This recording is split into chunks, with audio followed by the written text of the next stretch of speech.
All right, great. So I am going to make sure that it is recorded, and I will send you a copy of this presentation at the end. I will also make sure that you have a link to this presentation so that any of the how-to slideshows, resources, or links can be accessed as soon as it's over.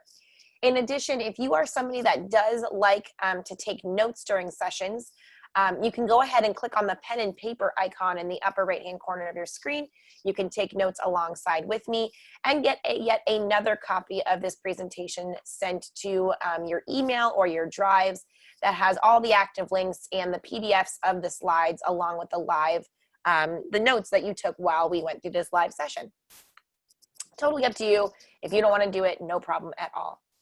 We also want to take a quick moment just to pause and mention that as a company, both Nearpod and Flocabulary do stand in full support of racial equity and Black Lives Matter. Our CEO released a full statement on Twitter and Medium a couple months back, and we are highlighting a lot of content in our Nearpod lesson library that can help you navigate these conversations and provide tools to your students. So that can be found on this link. You can also just go to our Nearpod homepage and find entire libraries of lessons that can support you during these very challenging and unprecedented times. Coming up in the rest of this session, we are going to be able to not only understand the basics of Nearpod, but also how you can connect with students from anytime, anywhere. You'll learn how to launch live synchronous lessons and participate in them like you're doing right now. You'll see student-paced or asynchronous lessons. You'll see how to track real-time progress with student data, view that student data, and also dive into the platform to look at the Nearpod lesson library and the editing and creation process. So a lot to do in a short amount of time. And I wish we had time to go around and share more about each other individually, but I do want to know how familiar you are with Nearpod. So I'm asking you to participate in this poll question now. Take a minute to do that. On your screen now, you're seeing the difference between submitting a response as a student, and then on my screen, I'm demonstrating what it looks like as a teacher. So I'm automatically getting this data back. I'm able to see it in real time, and you're able to submit your response that aligns with how familiar you are with the Nearpod platform. So take another 10 seconds to submit your response. And this just helps me get a sense of where everybody is and how quickly we need to move through certain things. It looks like a good amount of people have heard of Nearpod before, but maybe not gotten much experience with it, which is totally fine. Maybe some of you have used Nearpod before, whether during distance learning at the end of last year, or at the classroom before all of this happened and all these shutdowns started. Maybe some of you are brand new to Nearpod, and you've never heard of it, which is totally fine too. So for those of you that are brand new and this is your first experience, you're actually getting to participate with our very first Nearpod activity. This is called our poll question, like I mentioned before, and you are able to submit your response, and the teacher is able to see data and have it be tracked in real time. So this is really helpful. You can use a poll for a lot of different things. And as we go through this presentation, you'll see other Nearpod activities and other Nearpod content you can put into any lesson. But this may be a little bit fast for you. This might be a little bit overwhelming. I promise I will be sharing lots of resources. So for those of you that are brand new and very just starting out on your Nearpod journey, your beginners, I will make sure that I send you a lot of resources for you to go back and view. So that you can really build your foundation and get going with Nearpod. But I think all of you will take something from this session, so let's keep moving. So as we prepare for back to school in 2020, we do need to prepare for every learning scenario. So I want you all to share a little bit more about what it is that you're planning to teach and what your back to school plan might look a little bit like.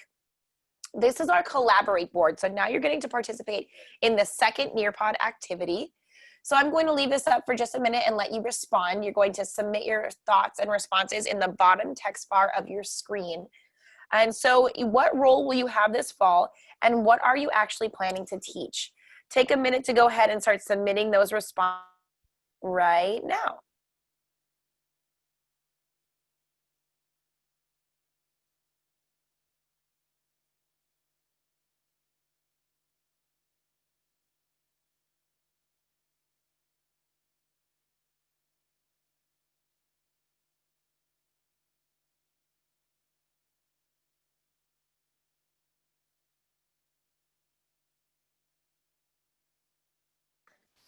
All right, great. So these are starting to come through live.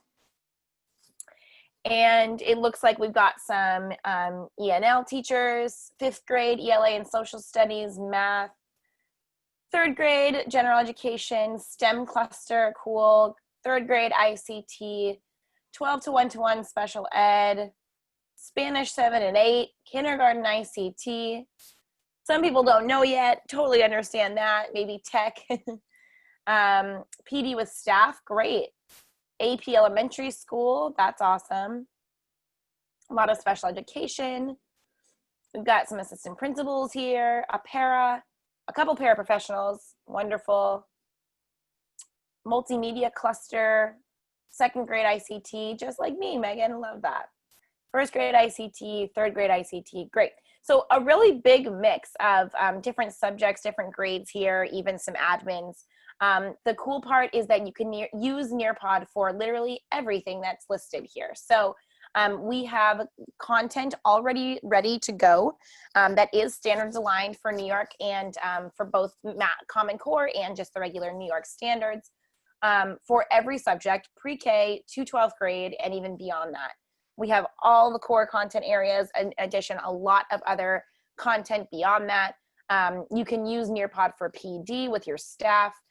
We use it internally as a company all the time. We just had our kind of big all hands meetings yesterday and used Nearpod the entire day, and it was super effective and fun and engaging. So you can use Nearpod in a lot of different ways, and we'll be learning more about that as we go. But thank you so much for sharing what it is that you teach and or what you're planning on for back to school. And if things are still up in the air and you don't know, that makes a lot of sense, and I'm sure you'll have an idea as that time gets a little bit closer.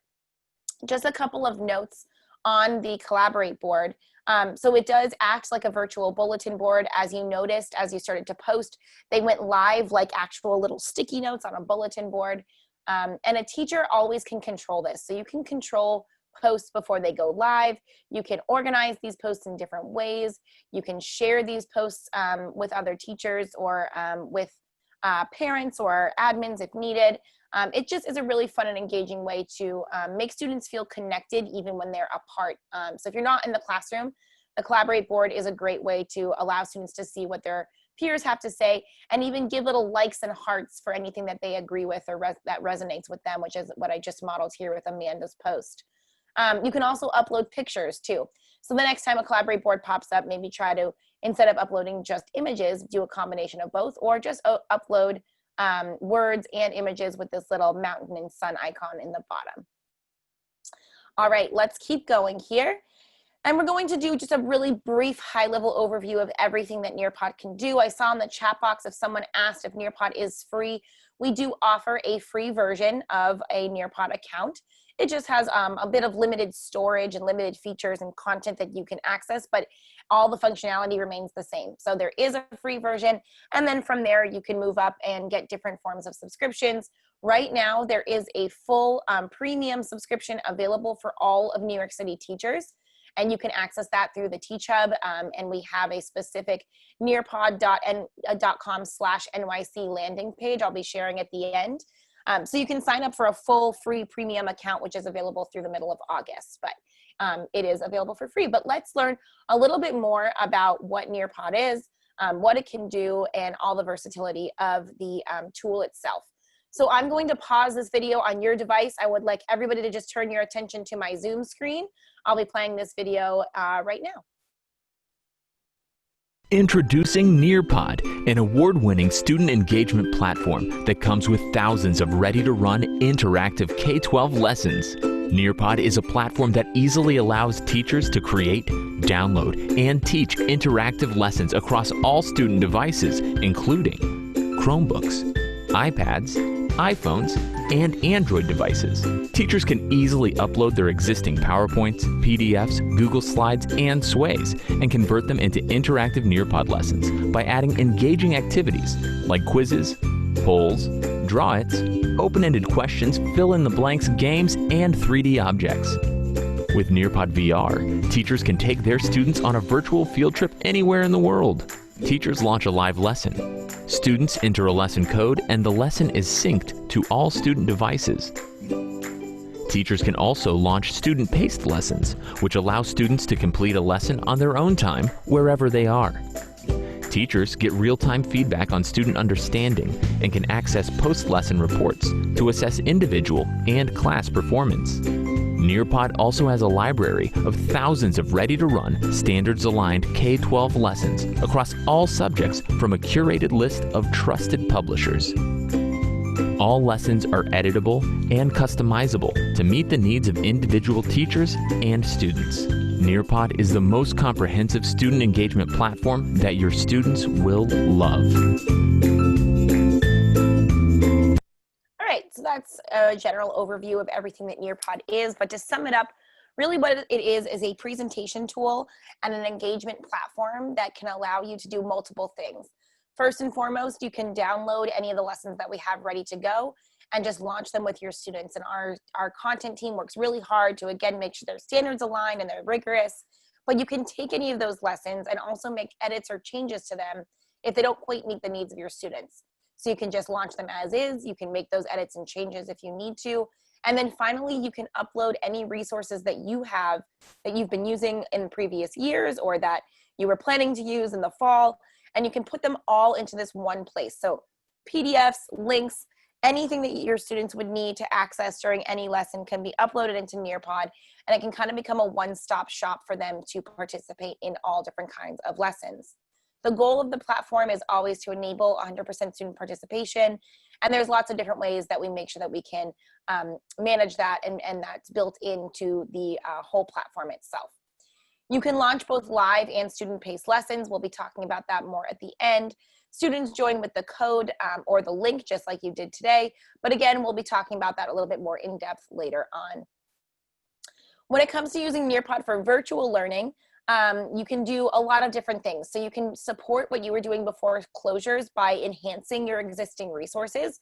So if you have PowerPoint presentations or Google Slides that you've used in the past or that, again, you were planning on using before we went to virtual learning, then you can upload those into the platform and just use them as is, and students can access them at home with their devices. You can also enhance what you've been doing in the early days of distance learning by converting links to lists of links into an experience. And there's a lot of new updates that we've made since all the distance learning stuff started. So you'll get to see some of that and some pretty major changes coming from back to school, which we're really excited about. And the best part is that it can save your time by providing unlimited access to our quality pre-made materials and our standards aligned lessons. We have a whole list of content partners that we work with. And like Jackie said, everything is free for right now. Hopefully, fingers crossed, it will continue to be that way for you as we go back to school. All right, so you've already had an experience with two of our Nearpod activities, first the poll and then the collaborate board. And now we're going to get to try another activity called Time to Climb. We'll be learning a little bit more about Nearpod with a 3-question gamified quiz. The goal is to answer the questions as quickly and as accurately as you can to be the one to earn the most points and move up the mountain. So as soon as I start the game, you're going to be choosing your little character. You'll take a couple seconds to do that, and then we will get started. I'm gonna have us play, let's see, maybe in space today. I've been loving the space theme ever since the rocket launch a couple weeks ago. So I'm going to choose space and press continue. And now you are choosing your little character. You might hear some music start playing. And then once you choose your character, click start and you'll be ready to play my game here in just a couple of seconds. So take about 10 more seconds to choose your cute little character.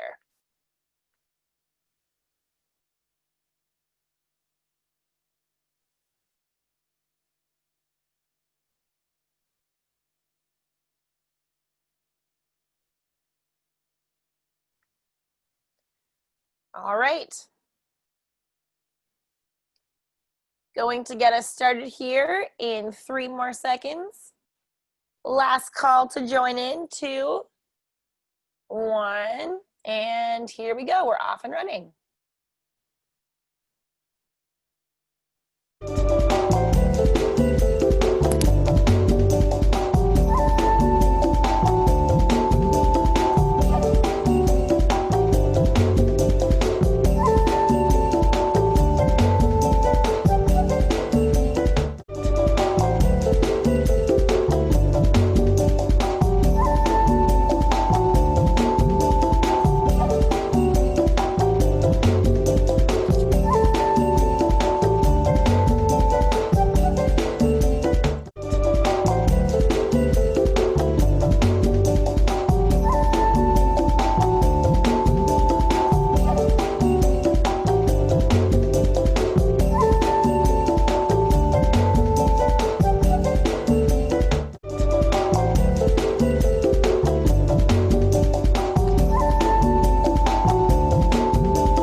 Avatar.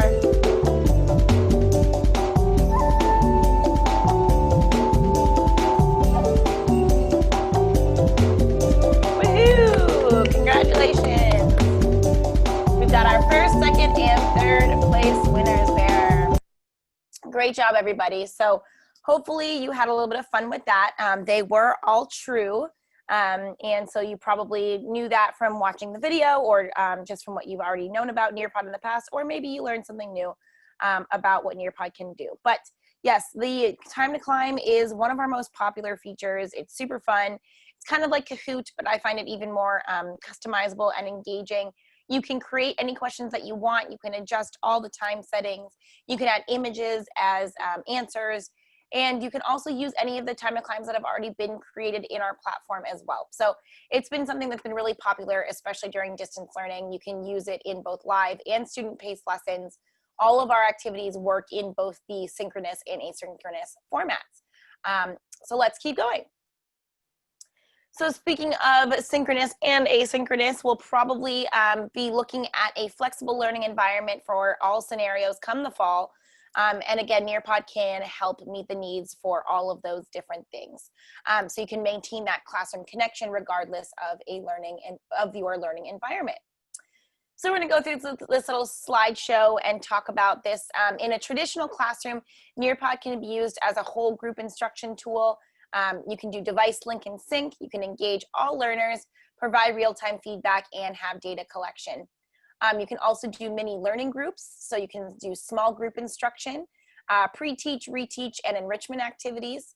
And then you can allow students to have independent assignments as well. So you can personalize learning, differentiate instruction for them, focus on IEP and 504 goals, give them voice and choice, and provide alternative programming. When it comes to remote learning, you can do a lot of COVID-19 contingency planning. You can plan for inclement weather, so snow days, hurricanes, tornadoes, etc., and teacher or student absences. It's a really easy way to set up substitute plans in your absence. And if we're looking at a hybrid learning model, we can use Nearpod in multiple learning environments simultaneously. You can connect flexible scenarios and prepare and respond to immediate closures if needed. So let's learn more about those. So right now, again, we're experiencing that live learning format. A lot of places are offering free video conferencing tools such as Google Meets, Zoom, GoToMeeting, Skype. Skype is always free. One really cool thing that we are going to be launching in the next couple of weeks, it's in beta right now, is a Zoom integration with our platform. So right now, when we log into my Nearpod account in just a minute, you're able to see that I have the beta version of launching a live lesson with Zoom simultaneously. So it kind of cuts out that extra step of having to join Zoom on one side, join Nearpod on the other side, and then use them both and kind of toggle back and forth. It will not only launch the live lesson as a teacher, but also launch Zoom through Nearpod and really allow for a seamless learning experience if you're using the synchronous format for back to school. So that's just something to know as a heads up and be on the lookout for back to school itself. Let's talk a little bit more about the Nearpod experience. I want to highlight one of our life skills lessons that has been really popular over these last few weeks, which is dealing with challenges. So for just a minute, you're kind of going to put your student hat on even more than maybe you already have for this presentation. And I'll be leading you through this like the teacher, just so that you can see more of the interactive features. We're going to go through it kind of quickly, but I want you to see some more of the things like the VR field trips and the drawouts, etc. So in this lesson, you're going to think about how the activities enhance student engagement and how real-time feedback and progress monitoring impacts how the teacher can drive instruction. So if I'm the teacher here, I'm looking at your immediate feedback, but just think about this as you go through and see what it is that you'd be able to do with your students as they're giving you that feedback in real time. So this lesson gets started by asking you to tap on the reference image, that black box with the different words in it, and then out loud quickly say the colors, not the words. Then try reading the words. Is it easier to identify the color of the word or the word itself? I'm going to give you about 20 seconds to just give this a try, and then respond with your poll response, which is the one that's a little bit more easy. Is it easier to say the color or the word? And we're starting to do this fun little activity so students can think about overcoming challenges. All right.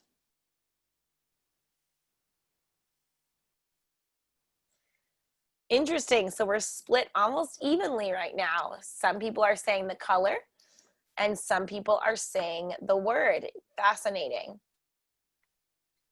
All right. It looks like somebody might be accidentally using the whiteboard feature in Zoom. If you are trying to join the lesson to participate, the link for the lesson is in the Zoom chat box. I will post it one more time right now. And if you need to access it, you can go ahead and click on that link to join in. All right, great. So a couple more seconds to try out that activity. And we're still split almost exactly down the middle, which is cool. So one of the things that happens in the poll is I can manage to see if we have 100% student participation.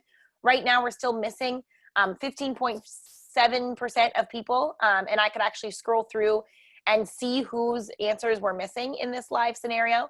I'm obviously not going to do that for time's sake, so we're going to keep moving, but just wanted to point that out. All right, so thanks for participating in that little activity to start with this lesson. And so now we're going to take a virtual field trip, and we're going to look at the historic Golden Gate Bridge in San Francisco. And so after completing that little kind of icebreaker activity about overcoming challenges, now you're going to be thinking as you look at this bridge of what kind of challenges had to be overcome for it to be constructed and used by millions of travelers. And as I take us on to the next slide, here is that VR field trip. Again, side note, this has been one of our most popular features, especially during distance learning, because it can allow students to be wherever in the world you'd want them to be and get a fully immersive view. So if you have a phone or tablet, you can actually physically get up and start moving around. If students have those fancy VR goggles, they can use those. But if they don't, you can just click and drag and moving around in a complete 360-degree view. So you can really get a sense of what's going on here. You get a bird's eye view of the bridge. You can explore all these little neighboring little towns. You can see San Francisco in the distance. A lot of really cool stuff. And we have hundreds of VR field trips that can be utilized by you and your students. So take just a minute to explore that. I'll give you about 10 seconds to do so.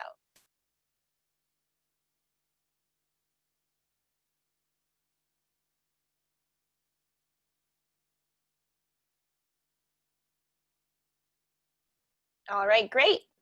So as you're thinking about what kind of challenges had to be overcome while building this bridge, we are going to dive a little bit deeper into that.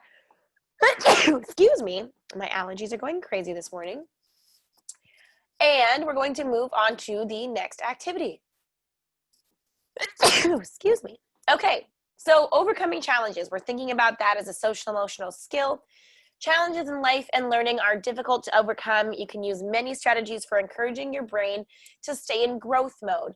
So we're going to start thinking and learning about the growth mindset versus not having a growth mindset, I guess. So let's start by looking at these words and familiarizing ourselves with these. So we've got self-talk, we've got collaborate, perseverance, focus on the journey, practice, practice, practice, and embrace failure. Now, this is just a slideshow feature in Nearpod, so students can actually scroll through and view these slides on their own. And the previous slide had this actually as a partner activity. Obviously, if students aren't together in the classroom, you can change that and adjust the directions for the upcoming activity. But it just allows students to go through these different words and view them. And this is something that you could upload into any Nearpod presentation. Okay, so which strategy on the previous slideshow did you connect the most with and why? If you need to review the strategies, you can click on your reference media, but go ahead and take a minute to submit your response. Now, in an open-ended question, which is what this activity is, you can not only submit responses as students, you can also record your own voice as an option as well. But you can go ahead and for this one, just submit your answer. Which strategy did you connect the most with and why? Doesn't need to be long, but go ahead and practice submitting to the open-ended response question.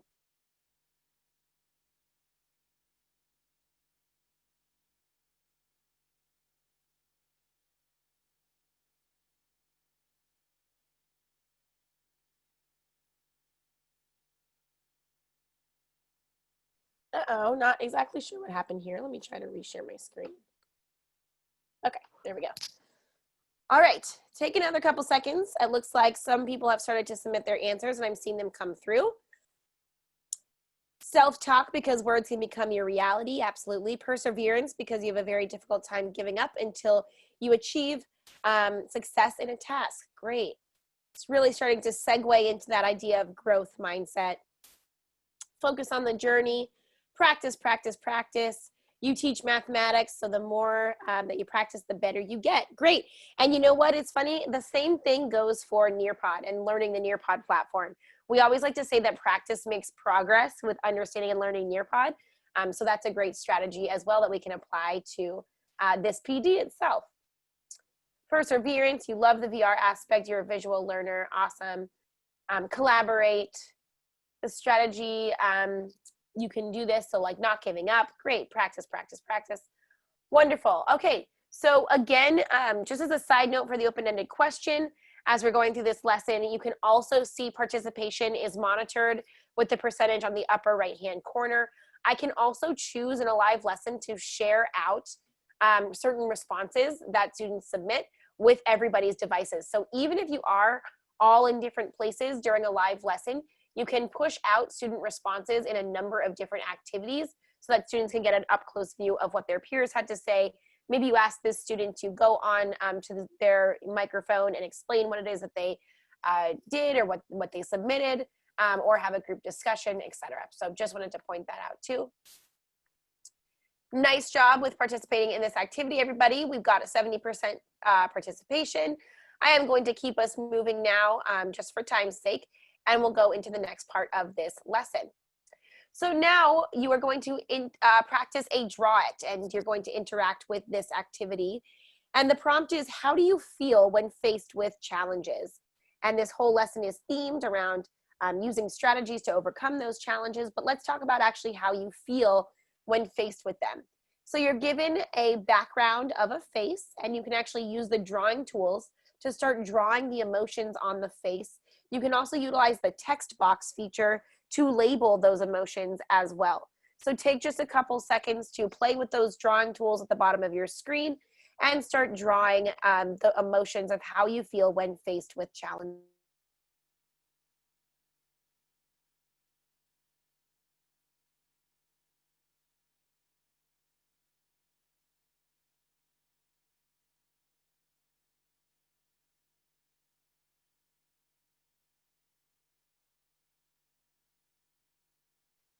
All right, great. So as these drawings are starting to come through, if I'm leading this lesson live, I can see these submissions happening in real time as the teacher. So I'm able to see that some people are actually drawing the eyes, nose, and mouth on the face. Some people are uploading images, which is cool too, and you can easily do that using a Draw It. So somebody uploaded this kind of surprised, shocked, stressed out face, which I love. And so you can do a lot of different things with the drawing tool. It defaults to a blank background, but you can also add a PDF or a image behind it that students can draw on top of, which is what you're experiencing now. And then once all these drawings are submitted, they're automatically saved. So I, as the teacher, could go back later and view the submissions and see all the student drawings to then connect with students and provide feedback if needed. So take just another couple seconds to finish your drawing. And the same thing goes for being able to share out student work this way as well. So once a student has submitted their drawing, let's say I wanted to choose this one. So when Rosanna is faced with challenges, it might look something like this. I can share that out to all student devices as well by clicking on this red share button. I won't do that for now, but I just wanted to point out that that's an option in this activity as well. Take another 10 seconds to finish up your drawing before we go on to the next slide. I'm seeing a lot of people filling in the words that they might feel as well at the bottom of the screen. So I'm seeing anxious, maybe determined, thoughtful, And I'm seeing all the faces of those different emotions. Nice job, everybody. So really tapping into that social emotional skill, checking in on emotions, allowing students to think and reflect on what it does actually physically feel like when faced with challenges. All right, continuing on. And now it's time to do a matching pairs activity. This time, there is a timer built in. So you have 1 minute to do this matching pairs activity. You're going to click on the words and the matches that you think are correct. If you get them right, they will turn green. If not, they will turn red and reset. And you can add a timer to any activity in Nearpod. So this is just modeling that this one does in fact have a timer. I'm going to start the activity and you will have a minute to complete it. Let's see how well you do. Now, as the teacher, if I wanted to switch over and actually view the student side, in this activity, I could click on view pairs and actually see what the correct answers are, but I'm not gonna leave that up just so that it's not too easy for you. I could also always switch over to the student side as well using this S button in the upper right-hand corner. So if at any point I wanted to model something as the teacher or see what it is that you're doing as the student, I can switch over with that big S on the upper right-hand corner in a live lesson. All right, a lot of people are getting 3 out of 3 matches in 3 tries, which would translate to 100%. Nice job. The matching pairs gives a really unique data point because it allows you to see how many matches were correct and the number of matches it took you to get there. Or the number of tries, I should say, excuse me. All right, that's it, time's up. The data is submitted. Nice job, everybody, with that. So matching pairs also can be totally customized. You don't have to add a timer to it. You can if you want to. You can use a combination of words and images for up to 12 matching pairs per activity. And finally, let's check for understanding by taking this short little quiz. So you can use the reference image if you need to, but go ahead, submit your responses to these 3 activities. And obviously, if you were leading this with students in an actual lesson setting or environment, you would probably take a lot longer to go through this social emotional lesson on overcoming challenges. For today, we sped through it, but go ahead and submit your responses to this quiz. A quiz, also very straightforward. It can be totally customized however you want, as many questions and answers. You can also add a timer if you'd like, and then you can copy and paste any questions and answers you have from other quiz formats and create a quiz that would match what it is that you'd actually give to students in the classroom. So all of this data is being automatically collected. I'm able to see if you got the answers right or wrong right away, and I'll also be able to go back into my report section later and see your actual score. Take about 5 more seconds to submit your final answer for these questions. And then if this time I wanted to share out the data, instead of you seeing a different submission or your peers' responses, this time you would actually be able to see your own personal quiz score. So if I click share this time, no matter where you are, you'll be able to see which answers you got correct or incorrect and what your score is. All right, nice job, everybody. That wraps up that little sample lesson. And so just going to pause there to double check the chat box and make sure that there's no outstanding questions before we move on. All right. It looks like a couple people are asking about devices. So utilizing iPads, utilizing Word, yes. So Nearpod does work on all devices, and it does also link with Microsoft Teams. You can upload Word documents or PDFs into Nearpod. You can utilize the video conferencing tool in Microsoft Teams, just like with Zoom. You can utilize basically anything that you have that exists, whether it's a link or a PDF, you can all upload into Nearpod. So I hope that's helpful. And Jackie, thank you for staying on top of this and helping with Nina getting in. It looks like we're all set and caught up. Awesome. So that was an example of leading a live lesson and getting to see all the data coming back in real time. You can also utilize student-paced or asynchronous lessons and provide opportunities for flexible learning that way. This little hyperlinked doc in just a second is going to show you different examples of student-paced lessons. When you launch a student-paced lesson, you launch it the same way as a live lesson, only this time you share the code with your students in a number of ways. And then students, once accessing those lessons or those codes, can then take the lessons on their own time at their own pace, and all of the data is still saved in your reports. So it can really allow for that independent work time. You can personalize learning for each individual student and differentiate instruction. And a lot of teachers are doing a combination of both. So launching both live lessons and student-paced lessons for different groups of students if needed in a hybrid learning environment.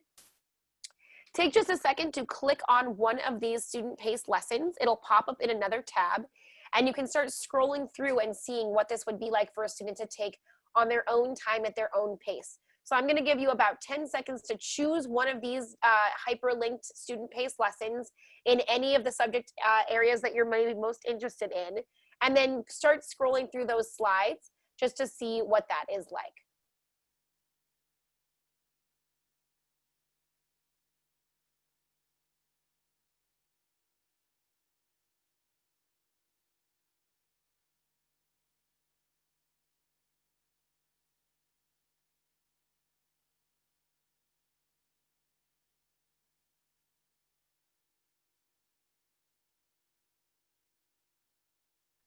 All right, so maybe you chose social studies. This ancient Egypt lesson is pretty amazing.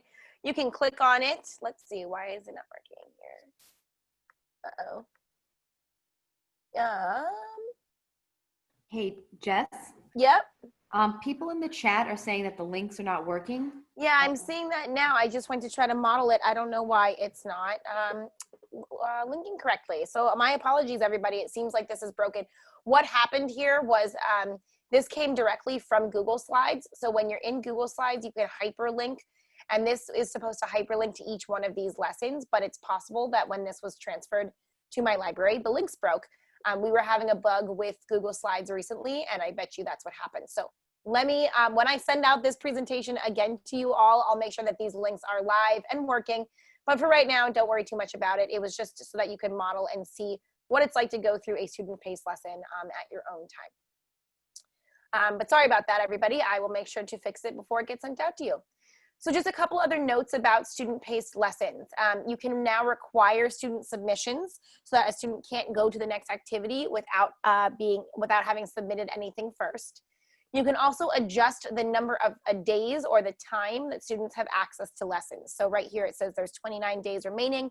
That's what it defaults to, but you can click on that blue link and you can adjust the time setting. So whether it's a day or all the way up to a year, you can adjust it within any window that you want and then select apply. It essentially kind of sets a due date for student-paced lessons. Then you can also view progress in student-paced lessons as well. So you can click on the green view progress button, see how many students have joined the lesson, see where they're at so far, and then follow along with them. And you can launch multiple student-paced codes at one time. So if you have different groups of students and you want them to have different data reports, you can launch multiple student-paced codes on the same lesson if you so choose. Remember that anytime you launch a code, that's going to correspond to a data report. And then you could always go back to view those data reports. You can always scroll through slides in a lesson. And I am moving through these kind of quickly, but remember that these will all be available to you to reference when you go back. It's all about the different features and adjustments that you can have to monitor your students' progress in a student-paced lesson. When you actually go to start viewing reports in Nearpod, you can click on the lesson that you've launched. If it was a student-paced lesson, you'll see this little house and pen icon, but all the data is collected the exact same way in both a live and student-paced lesson. All right, so I want to pause again here and just allow you to share some of your thoughts. Here's another Collaborate board. And from what you've seen and learned about Nearpod so far, maybe you've seen some of our new updated features in Nearpod. Go ahead and share some of your thoughts. So how would you bring student engagement to the next level using Nearpod? What is one idea you have about utilizing Nearpod to bring that engagement piece to the next level with your students come the fall? And while you're sharing your thoughts there, I'm actually going to open up a new tab and log into my Nearpod account so I can model a couple of things as we go through this. So give me just a minute, but as you're doing that, just submit your responses in the Collaborate board and let me know what you're thinking about engaging with Nearpod.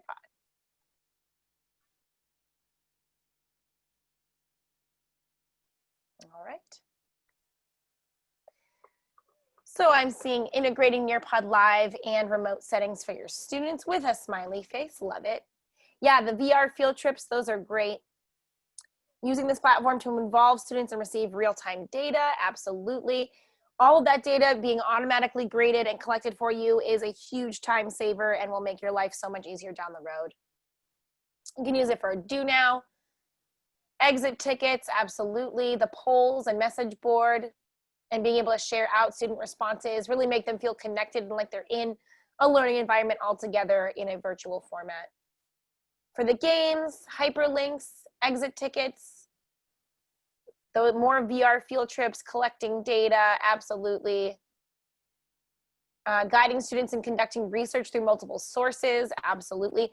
You can, with Nearpod, you really can give them that autonomy to do certain activities and explore things on their own, while also integrating ways for you to guide them through it. So really versatile that way, absolutely. Positive social interaction with game-based learning. Yep, great. You have the multiple class feature. Yeah, so you don't have to have one code for 4 classes. You can use different codes for every class, and then those will all connect to the data reports. Great, okay. Thank you for sharing those. I wish I could read through all of these and spend more time here, but just because we're running low a little bit, I want to keep moving. But those are really some great ideas on how you can really take that engagement to the next level using Nearpod. So this is a slideshow on viewing progress. We're not actually going to go through every single slide, but when you get this presentation sent to you, you'll be able to see, based on each activity, what the teacher view is and what the student view is.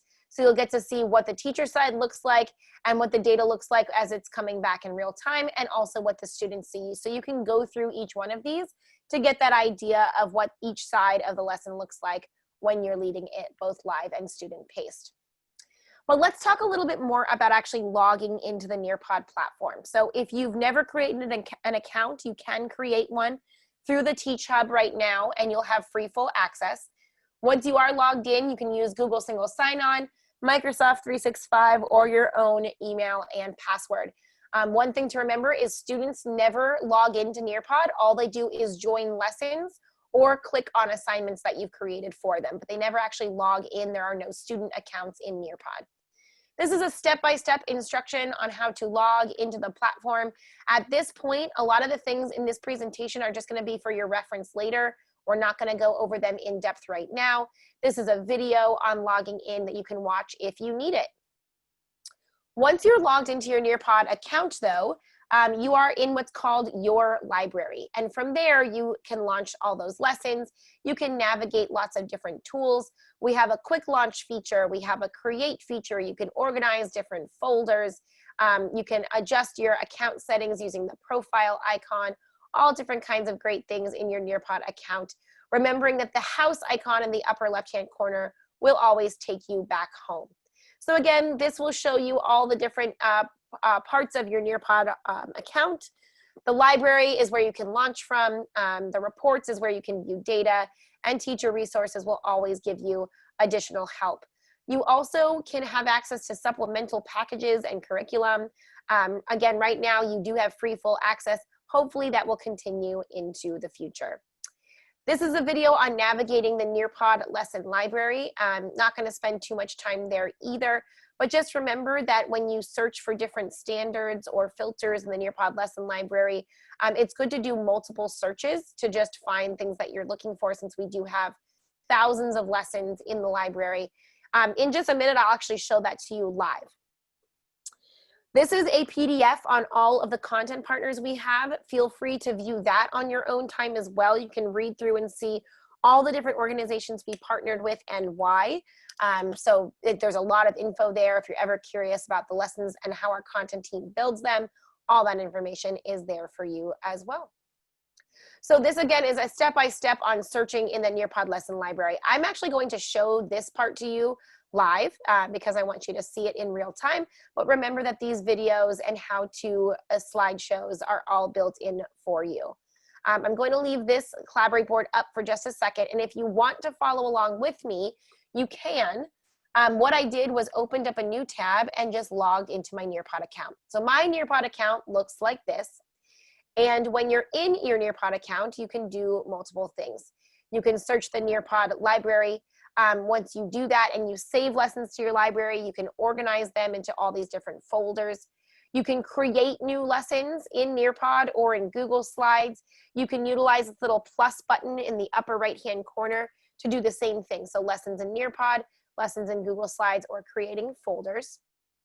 As you scroll down, these are the lessons that have not been organized into folders yet, and this is where you can launch them. So you can either click into the folder to launch or hover over the lesson that you want and either launch it live or student pace. And here is where you can now see that live participation plus Zoom, which will be launched and available to everybody in the next couple of months.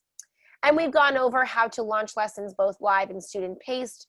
You can share out those lessons in a number of ways. You can send them an email, you can send them a link, you can set up assignments through Google Classroom. There's lots of different ways that you can share out those codes. I'm gonna take you into the Nearpod library really quickly so that you can see that you can search by standard. So I can search New York over here. Then I can search by actual strands if I want to. So I selected New York, then I selected, let's say, math. Then I can select my grade, let's say 3rd grade, and I can even narrow it down by the actual strand if I wanted to. And then after I find the lesson that looks interesting, maybe lengths and weights right here, I can look at that. I can preview the lesson to see what's actually in it, scroll through to see what that's like, what my students will see. And if this is looking like this is something that is perfect for my students, I can go ahead and add it to my library with this blue button at the bottom. It says add to my library. Click that. It's added successfully to my library. And when I go back home with this house icon, it will be available there, ready to launch. There it is, lengths and weights. I can launch it live or student paced. Finally, you can also edit this lesson. So if I wanted to make changes and I wanted to make some edits, I can go ahead and click the editing format. I can either duplicate it and make a second copy or edit that particular lesson itself. And from here, I can click on certain slides. I can delete them if I don't need them. I can change the order and move them around. And I can add additional Nearpod content or activities. And this part of it, the actual creation aspect of Nearpod, just takes some practice. It just takes a little bit of practice. All you need to do is go in, click on these activities. It'll prompt you to create them. If I'm doing an open-ended question, it'll show me that all I need to do is type in the questions, adjust the settings on the right-hand side if needed, and save it. It's as simple as that. But like I mentioned before, with Nearpod, practice really does make progress. So when it comes to the editing and creation part, I would definitely recommend kind of just going in, pressing all the buttons and experimenting. You're never gonna break it. All right. So that was a brief tour of the Nearpod homepage, searching for content in the Nearpod lesson library, saving lessons, we learned how to launch lessons, and then we talked about editing those lessons as well. And remembering that you can always create those new lessons in Nearpod or in Google Slides. At the very bottom here, we have that reports tab. This is where you can go in to view all the lessons you've ever launched and actually see the data for each individual student. So if I click on this Nearpod for beginners, which I've launched multiple times, I can click on any of these sessions that I've launched for that lesson and then get a closer look at each individual data point. I can download these reports for individual students in both PDF and CSV and share this report actively with other teachers or co-teachers if I need to. All right. So I'm going to take us back to the live lesson now. This activity was up just in case you were able to do it while I was giving a tour of the Nearpod homepage. It said, were you able to find and add lessons and which lessons piqued your interest? So if we had more time, I would love for everybody to search through the Nearpod lesson library and see what particular lessons you find. But for now, I will just answer this question. It says, can edit the lessons to meet the needs of students. Oh, Yep, that's not a question, but yes, you can do that, which is great. Does Nearpod contain lessons for RTI or ELL learners? Absolutely. And we have a lot of resources to support that. We have specific webinars that we talk about supporting English language learners with Nearpod. You have things like the immersive reader and all sorts of other features that you can utilize for students for RTI and ELL. So I'll be sharing out a lot of extra resources for you to access that. Yep, the lessons, searching by lesson standard is a big one. I'm glad you were able to see that. Okay, so the rest of this presentation, because we are at time, is essentially just resources. You've already seen this image, just goes into more about synchronous and asynchronous lesson launching. This goes into all the ways that you can share lessons with your students. So when you launch them, you can share them through email, through social media, Google Classroom, etc. Any of those options that you choose, information is baked into this presentation, so you really can kind of choose your own adventure. You can watch these videos about sharing lessons with your students. And I was able to show you the student data and accessing those reports. But if you want to get a little bit more in depth, you can click through this presentation as well. That will always remind you and refresh your memory on how to actually access that data in Nearpod. But it's super easy. You just go to the reports section of your logged in homepage. So we are at time. The rest of this presentation, actually, I'm going to just scroll through it, is additional resources. So finding help on our FAQ pages, that's linked here.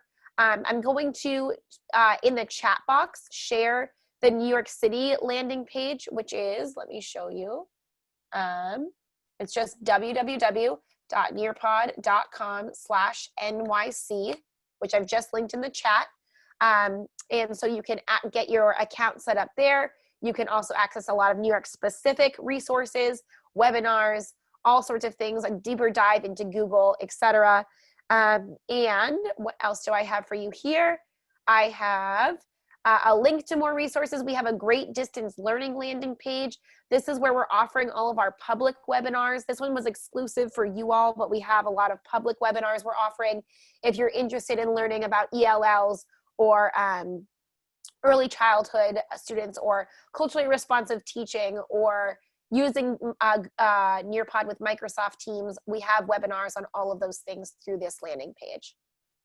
We also have an amazing social media network and group of educators worldwide that are always answering each other's questions, sharing ideas, sharing inspiration, etc. So you can feel free to check us out on Facebook, Instagram, and Twitter as well.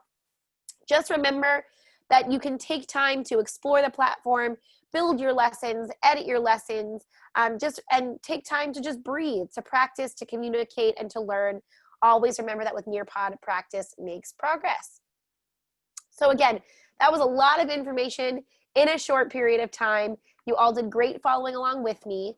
When I send out this presentation, not only the recording, but also this link to this presentation, I'll make sure all those live hyperlinks are up to date and are actually working. You will have access to this. You can go back through it, view it at your own time, and make sure that you have everything you need to continue your Nearpod journey for wherever you are. Jackie, are there any questions in the chat box that you want me to answer out loud at this point? Yes, I actually do. And it is one by Marie Venditti. She wanted to know if we downloaded the lessons. Uh-oh, I lost your question, Marie. Oh, if we downloaded the lessons using the free premium account now, can we still use it if we do the bare minimum account in the fall? That is a great question. So the answer, because there are so many lessons in the library, the short answer is it just kind of depends. So if that happens to be a lesson that isn't behind a paywall, then you'll still be able to use it no problem come the fall once you go back to what we call a silver account. Silver is the free version. Mm-hmm. If the lesson happens to be behind a paywall, then essentially what will happen is it will stay in the library. You just won't have full access to it. They're in the basement. Go in the basement. So yeah, it just kind of depends on the lesson. Again, it won't like disappear forever. You just won't be able to access it if you kind of revert back to the free version. Essentially what happens with the free version is you just have limited access to content, to storage, and to some of the features. So there are lessons that maybe you can use about half of the activities in the lesson, but not the other half. So those will just be like inactive. maybe you'll like not be able to fit every lesson because of storage. So some of them will be archived, but you could always bring them back. What I would probably recommend is if you're worried about not having access come August, is make all of your lessons in Google Slides, because we have the Google Slides Nearpod add-on. And I think one of our other sessions is going to cover that in more depth. But you can just set up all your lessons in Google Slides, save them in your drives, enable the Nearpod add-on, and then send those lessons to your Nearpod library. So that might be the best way to go about it if you are concerned about not having full access come the fall. So hopefully that is helpful. All right. Let's see, I'm looking at the chat box right now. Looks like there's a lot of excitement, which is really great. We got to, Marie, we got to your question, I think. Anybody, I know some people are asking about it being paid for, you know, that is up in the air. Like, I think the DOE knows that it's a valuable tool, and we're hoping that that is something that they might pay for as an enterprise licensing. But I unfortunately don't make those decisions. I have no monies. I could. I know, we're working really hard on it, I promise. If you, you know, if you're starting to use this and plan with this and you really like it, you know, share the message as far and wide as possible. That is always helpful when we get a little bit of, you know, pressure and also support from teachers that are using it and setting up their lessons for back to school. That is always helpful when it comes to purchasing on a larger scale. So someone asked, can you keep your lessons if you download them? Yeah. So again, if you've downloaded them from the library and then you go back to the free version, the lessons will stay. You just won't have full access to them. But if you've created your own lessons or you've downloaded lessons that are normally free, then yes, you will keep them. You'll have access to them through your library. Just remember that your storage might be limited, but yes, you can definitely go ahead and do that. And if you're curious about utilizing Google with a Nearpod, we do also lead a full public Nearpod and Google webinar weekly, so you can join us for that as well. And all of the resources that I've mentioned will be linked in this presentation. So we will send it out to you. You can go to the distance learning page, the New York City landing page, and you can find all of those links to the other webinars there. Somebody asked, how can you become a trainer? We have a really great Nearpod certified educator program, and that is kind of like your first step to become a Nearpod kind of certified trainer. We have a bunch of different levels of different training programs, but you can just Google Nearpod certified educator. It's on our homepage in Nearpod, and get information on how to apply for that. So if you're curious about taking the next step, definitely visit our website. You can learn a lot more. Yes, and we can definitely include that in the email that goes out as well. So Jackie, what I'll do here is I will make sure to send you the recording, and I will send you the link to the presentation and everything, and let you follow up with the email to everybody. And thank you, everybody. I'm so glad that you were here today. It looks like we got to all the questions on the Collaborate board as well. We will send you and post all of the links in a follow-up email, so don't worry too much about that. And if you ever have any other additional questions, you can always reach out to us at support@nearpod.com. Thank you so much, everybody. Have a great day.